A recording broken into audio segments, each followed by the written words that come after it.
En voici un plein d'humour et très émouvant qui s'intitule « Notre vie ». C'est Isabelle qui vient de nous arriver dans notre groupe et qui va vous le dire elle-même ce beau texte. Alors, jour de je ne sais pas si vous vous rappelez, mais il y avait par exemple l'émission 36 chandelles. Oui. Certains d'entre vous, ça se pas d'autres quelque chose. Oui, oui. Il a écrit des très belles choses et Isabelle, qui est là, va vous en dire une, qui est un petit poème qui s'appelle « Ma vie ». C'est ça? Ça s'appelle Notre vie. Notre. Voilà. Alors, on arrive, on est en bas âge, l'âge tendre, le premier âge, puis le temps de quelques saisons, on atteint l'âge de raison. Et puis, voici la fleur de l'âge, ni zette ni non 16 ans. Profitons-en, profitons-en. À 25 ans, c'est le bel âge. Et bientôt, la force de l'âge. Et c'est ainsi, un beau matin, on se réveille et brusquement, sans savoir pourquoi ni comment, en regardant les jeunes gens, on comprend qu'on porte son âge. Et comment peut-on le refuser, puisqu'on est déjà tout usé? Et on devient un homme d'âge, on dit quand vous aurez mon âge. Et plus rien n'est plus de notre âge.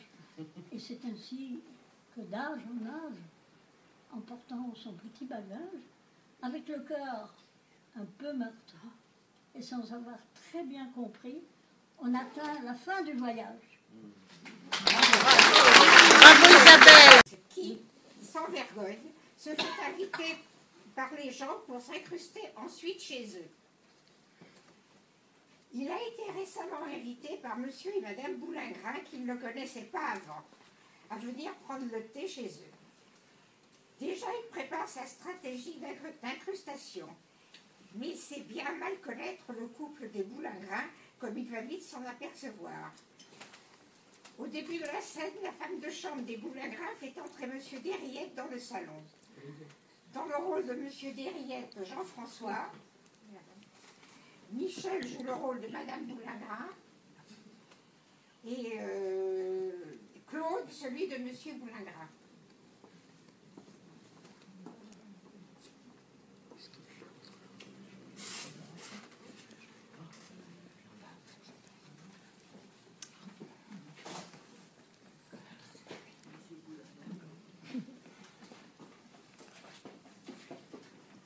C'est Boulingrin, que j'ai rencontré l'autre jour à la table des Duclos, et qui m'ont invité à venir de temps en temps prendre une tasse de thé chez eux, me paraissent de charmantes gens, et je crois que je goûterai en leur compagnie infiniment de satisfaction.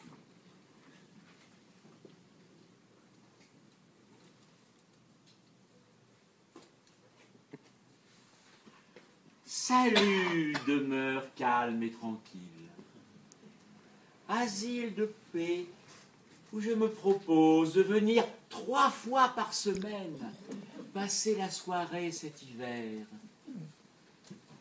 Les pieds chauffés à ces brasiers qui ne me coûteront que la fatigue de leur présenter mes semelles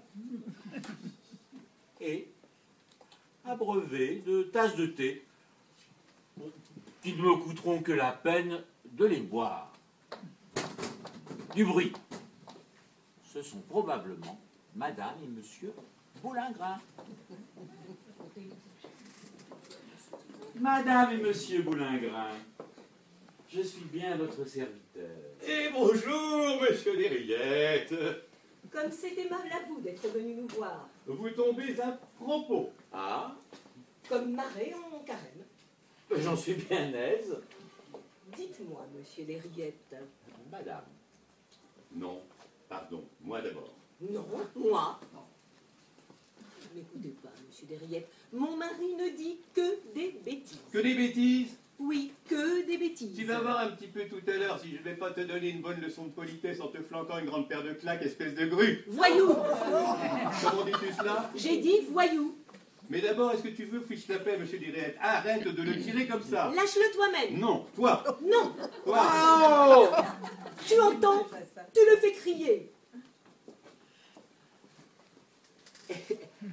Excusez-moi, madame et monsieur Boulingrin, mais je vois que vous êtes en affaires et je craindrais d'être importun. Nullement. Au contraire. Cependant... Nullement, vous dit-on. D'ailleurs, tenez. C'est cela. Prenez un ciel. Merci. Mille grâces. Non, pas celui-ci, celui-là. Je suis vraiment désolé. Pas celui-ci, celui-là. Mais non, pas celui-ci, celui-là. Non. Asseyez-vous. Tu vois? Imbécile. Imbécile. Ouais, mais c'est ta faute aussi. Pourquoi as-tu voulu forcer M. Desrillettes à s'asseoir sur un siège qui lui répugnait? Hein? Tu serais bien avancé maintenant s'il s'était cassé la figure. Mon Dieu, mais quel monstre de femme! Comment a-t-il fallu que je rencontre ça sur mon chemin? Vous n'êtes pas blessé au moins, j'espère. Oh, ce n'est rien, ce n'est même pas la peine d'en parler. Très bien, monsieur Desrillettes. Dites-moi, Oui, monsieur. j'ai une femme qui pose quelques petits problèmes. N'est-ce pas, vous le voyez? Ah oui, monsieur, mais Bon. vous savez, savez... avec elle, quelle existence. Je te conseille de te plaindre. Un fainéant doublé d'un escroc qui ne fait rien de ses 10 doigts et se saoule avec l'argent de ma dot. Les économies de mon vieux père. Ah, ton père! 10 ans de travaux forcés pour des fours d'écriture de commerce. En tout cas, on ne l'a pas fourré à Saint-Lazare pour excitation de mineurs à la débauche, comme la mère d'un imbécile que je connais. Vous l'entendez? Ne trouvez-vous pas que le temps s'est extraordinairement rafraîchi depuis une quinzaine de jours? Ne m'oblige pas à révéler dans l'infection de quel cloaque je t'ai péché de mes propres mains. Péché, tu ne manques pas d'audace, et je serais curieuse de savoir lequel de nous a péché l'autre. Ernestine! Silence, ou je dis tout. Voyons, madame a raison. Raison? Une gueuse qui me suce le sang, qui me ronge le foie, la moelle épinière, le cœur, les intestins, les poumons, les mains et les pieds, et c'est elle qui aurait raison. Vous dites qu'elle a raison parce que vous parlez sans savoir, comme une vieille bête que vous êtes. Trop aimable. Mais si vous étiez à ma place, vous changeriez d'opinion. Ah, oui, je voudrais bien voir la tronche que vous feriez, si on vous mettait à la broche, avec une gousse d'ail dans le derrière. Et qu'on vous mette à rôter devant le feu depuis le 1er janvier jusqu'à la Saint-Sylvestre. Comment? À rôter devant le feu? À rôtir, je ne sais plus ce que je dis. Ne faites pas attention, il est fou allié. Fou allié, pleine ma vie scélérate gueuse. Mais monsieur, jusqu'à m'en manger, où elle me met de la mort au rat dans mon plat, histoire de me ficher la colique. Quel toupet! C'est lui, au contraire, qui met des bouchons dans le vin afin de le rendre imbuvable. Menteuse! Je mens. C'est bien ça. Oui, c'est ça. Disparais. Retire-toi de ma vue, que j'entende plus jamais parler de vous. Et qu'est-ce que c'est que ces gens-là? Fuyons avec sévérité. Monsieur Desrillettes. Monsieur. Monsieur Desrillettes, j'ai des excuses à vous faire. Je crains de mettre les Séralais à un fâcheux emportement et de ne pas vous avoir traité avec tous les égards voulus. Quand cela? Mais tout à l'heure, ici. Je ne m'en souviens même pas.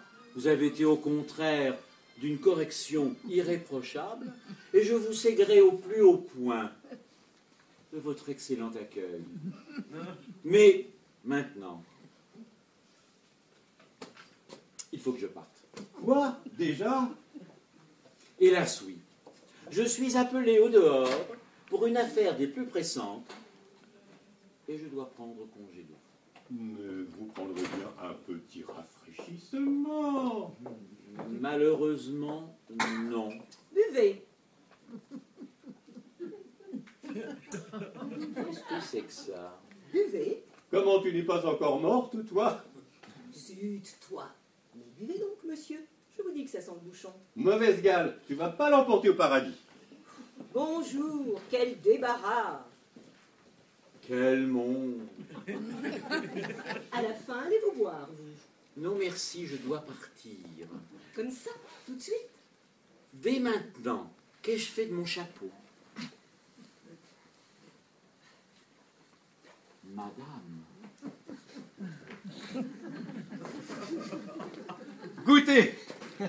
Goûtez. Qu'est-ce que c'est que ça encore? De la mort au rat. Mais goûtez, tonnerre de Dieu, vous allez voir, ça va vous foutre la colique. Hein? Je compte bien sur vous. Buvez. Écoutez-moi ça. Mais ne partez pas, monsieur Dirillette. Vous allez bien accepter de prendre une coupe de champagne avec nous.